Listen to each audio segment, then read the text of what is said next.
$600-700 million کی ہوگی. ہاں. اس کے بعد آپ کا یہ جولائی سے سپٹمبر کا اکاؤنٹ جب IMF کے پاس جائے گا اکتوبر کے اینڈ میں, اور اس کے بعد والی جو قسط ہوگی تو IMF جولائی کے سپٹمبر میں دیکھے گا کہ آپ تو ٹیکسیشن جتنا آپ نے کہا تھا اس سے پیچھے رہ گئے. آپ آلریڈی اگست کے اندر جو ہے وہ 1 اگست تک, جولائی اور اگست میں آپ 115 ارب روپے پیچھے رہ گئے. سپٹمبر میں پروبلی 200 ارب روپے پیچھے رہ جائیں گے. تو بولے گا یہ اس حساب سے چلو گے تو 800 ارب روپے پیچھے ہو جاؤ گے, تو اب منی بجٹ لاؤ, تو آخری 9 مہینے میں 1000 ارب روپے جمع کرنے کا کوئی اسکیم کرو. تو یہ کام نہیں ہو رہا. یہ آلریڈی IMF سے تقریباً ان کو پتہ ہے کہ کیا یہ چینی کے اوپر ایکسائز ٹیکس لگائیں گے, کچھ کسٹم کی ڈیوٹیاں بڑھائیں گے, یہ ان کو آلریڈی پتہ ہے کہ کیا منی بجٹ لے کے آنا ہے. اس ساری جو برائی کی جو جڑ ہے نا وہ یہ ہے کہ پرائم منسٹر صاحب نے انسسٹ کروا کہ 700 ارب روپے جو PHDP پہ لاسٹ ایئر خرچ ہوئے تھے اس کو 1400 رکھوائے اور 1150 روپے کروائے.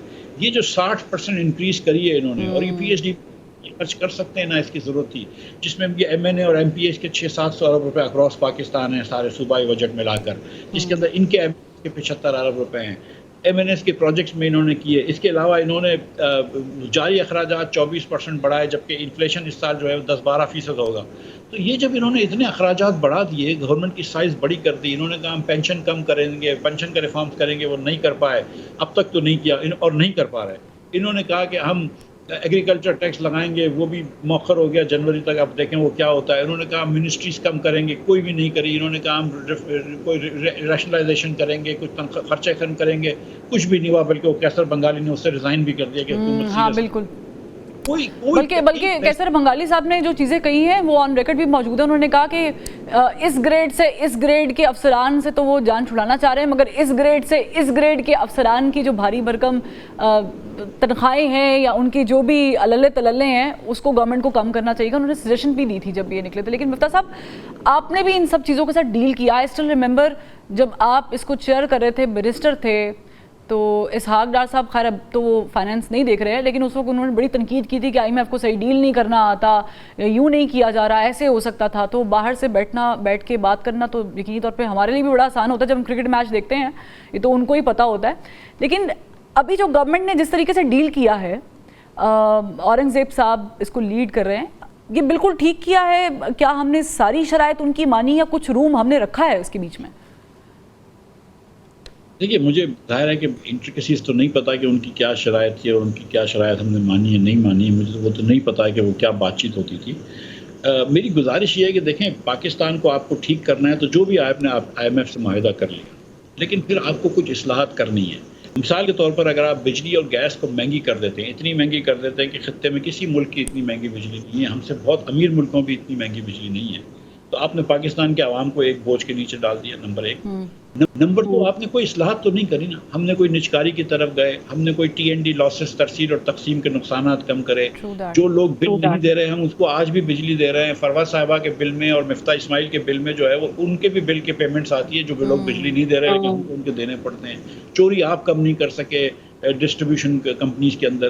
تو آپ نے کوئی اصلاحات تو نہیں کری. آپ نے تو صرف یہ کیا کہ IMF کے کہنے پہ آپ نے اخراجات جو ہے وہ جتنا بھی خرچہ تھا جتنا وہ بلوں میں ڈال کے لوگوں کو دے دیا. تو IMF نے آپ کو ادھر تو نہیں روکا ہے کہ آپ اصلاحات کریں اور اخراجات کم کر دیں. IMF نے تو نہیں کہا تھا کہ آپ PHDP 700 ارب سے بڑھائیں. IMF نے تو نہیں کہا کہ آپ جاری اخراجات اتنے بڑھائیں.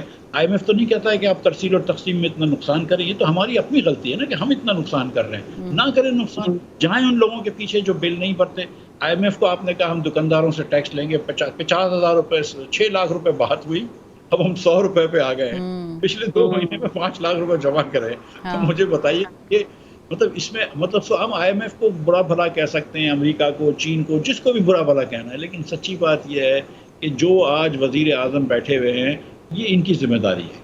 جیسے بھی آئے ہیں اس قوم پہ بھی آئے ہیں, لیکن یہ وزیر اعظم ہے اور ان کی ذمہ داری ہے. یہی ہماری حکومت ہے اور اس حکومت نے یہ اصلاح نہ کر کے, اصلاحات کا شروع نہ کر کے 1 سال اور ضائع کرا ہے. لیکن یہاں پہ میں آپ سے ایک سوال کرنا چاہتی ہوں.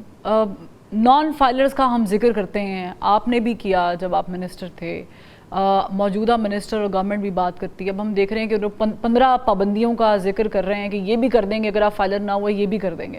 پر کسی بھی معاشرے میں ڈاکٹر صاحب اگر آپ کسی کو قائل کرتے ہیں کہ وہ ٹیکس دے آپ کو, تو آپ ان کو فیسیلیٹیٹ بھی کرتے ہیں. آپ بہت ساری مثالیں سامنے رکھ سکتے ہیں. نہ ہمارے یہاں پر ہاسپٹلز کی حالت بہتر ہوئی ہے، نہ اسکول سسٹم. تو مجھے بتائیں کہ آپ کیسے کسی کو قائل کریں گے کہ آپ جو ہے وہ ٹیکس نیٹ میں شامل ہوں؟ دیکھیں، آپ کا جو سوال ہے وہ آئی تھنک کہ بہت بیسکس پرابلمس پہ آپ جا چکی ہیں اس سوال کے ذریعے، کہ ایک طرف آپ تنخواہ دار طبقے کو کہہ رہے ہیں کہ 38.5% ٹیکس دو، بزنس انڈیویجولس کو کہہ رہے ہیں 49.5%، یعنی کہ آدھی اپنی آمدن جو ہے وہ حکومت کو دو، جو جس میں ڈاکٹر، بالکل میں بھی دیتی ہوں، بالکل. اور آپ بزنس کہہ رہے ہیں کہ 60%، 55% ٹیکس دو. اور دوسری طرف جو آپ کا سوال ہے کہ اس کے عوض کیا ملتا ہے. گرمیوں میں آپ کے یہاں لوڈ شیڈنگ ہو جاتی ہے، جتنا بھی بجلی مہنگی ہو گرمیوں میں لوڈ شیڈنگ ہوتی ہے. سردیوں میں آپ کے پائپوں میں گیس نہیں آتی ہے، صبح بچوں کو ناشتہ بنانا ہو تو گیس نہیں آتی ہے، مائیں کو ناشتے کو بچے کو بھیجنا پڑتا ہے. آپ کے یہاں مطلب کراچی جیسے بڑے شہروں میں تو پانی نہیں آتا ہے، سارا سال پانی نہیں آتا ہے. آپ کی حکومت کی اسکولیں ایسی بری ہیں کہ آدھے سے زیادہ بچے جو ہیں وہ پڑھ نہیں سکتے. 10 سال کی عمر کا کوئی بچہ پڑھ نہیں سکتا. میں آپ کو بتاؤں اس ملک میں ہم غریب ہیں، میں جانتا ہوں، لیکن غریب ملک کے اندر بھی ہم زندگی کو آسان کرنے کی کوشش کرتے تھے. ہم زندگی کو مشکل بناتے ہیں. ہمارا انٹرنیٹ نہیں چلتا یہاں پہ. اگر آپ کراچی میں، اور ناٹ جسٹ کراچی میں، اگر کوئی بندہ کا انتقال ہو جاتا ہے، میں آپ کو بتا رہا ہوں قبرستان میں قبر ڈھونڈنے کی جگہ مشکل ہوتی ہے. وہ پورا خاندان پیچھے پڑ رہا ہوتا ہے. دوائی دارو کا تو ایک زندگی کے اندر کام ہے، مطلب مرنے کے بعد بھی انسان کو پھر. اور جو بیچارے جس کے یہاں انتقال ہو جاتا ہے وہ بیچارہ غریب ہو یا نہ ہو، 25-50 ہزار روپے کا اس کا خرچہ ہو جاتا ہے. مطلب حکومت نے کہیں آپ کا ہاتھ نہیں بٹایا، کہیں آپ کا ہاتھ نہیں پکڑا. آج بھی یہ جو 3 مہینے سے ہم نے دیکھی ہے یہ حکومت ہے، ایک پیسے کا لیجسلیشن لے کر آئی ہے جس سے عوام کو کوئی فائدہ ہو. یہ کورٹ کچہری کھیلتے ہیں، کبھی اس جج کو ڈال دو، کبھی اس جج کو نکال دو، کبھی یہ امینڈمنٹ کر دو. یہ سارے اپنی کرسی بچانے کے لیے کام کر رہے ہیں. اس حکومت نے کوئی ایک کام کیا ہے کہ یار یہ انفلیشن بڑا ہو گیا ہے، یا انفلیشن کے اندر ہم یہ بہتری کر سکتے ہیں، یہ بجلی کے بل کے اندر ہم نہیں، یہ وہ بہتری کر آپ بھول رہے ہیں. مریم نواز صاحبہ نے اپنے والد کے ہمراہ ایک بڑا اچھا اقدام اٹھایا تھا، 14 روپے کا ریلیف دینے کے لیے. انہوں نے سارا وہ بات کی تھی کہ ہم پنجاب کی جو عوام ہے 200 یونٹ والے ان کو 14 روپے ریلیف دیں گے. لیکن پھر وہ بعد میں کہانی وہ بھی کھل کے سامنے آ گئی تھی کہ پیسے کہاں سے دینے تھے. پھر IMF نے بھی ظاہر ہے کہ ان کو کہا کہ کیا کر رہے ہیں. تو ایسا تو نہ کہیں، وہ کوشش تو کرتے ہیں ڈاکٹر صاحب، کہتے تو ہیں. دیکھیں باتیں تو بڑی اچھی کر لیتے ہیں، تو اس میں